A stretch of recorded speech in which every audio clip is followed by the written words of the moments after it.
Ako din, kasi nainuna ko ngayon pala siya, di ba? Akala ko naman bibigay agad nila. Di ba 3 days sa kanila yun? Dito na eh, maprasakan na eh. Kaya nga kagabi, di ba dito ko na sa ibigay na nila kay Sir Philip.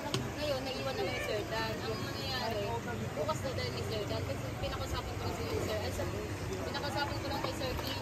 Sabi ko, Sir, bukas na lang po. Ramen ko na, ganyan na. Kasi nga, wala pa sa akin ng CCTV copy. Hindi makapag-pay out na. Kasi kinausap ko si Dan. Hindi, okay na, dadalhin ni Dan yung bukas. Nasa kanya na eh, hindi niya lang dinala. Oo, sabay nga tayo.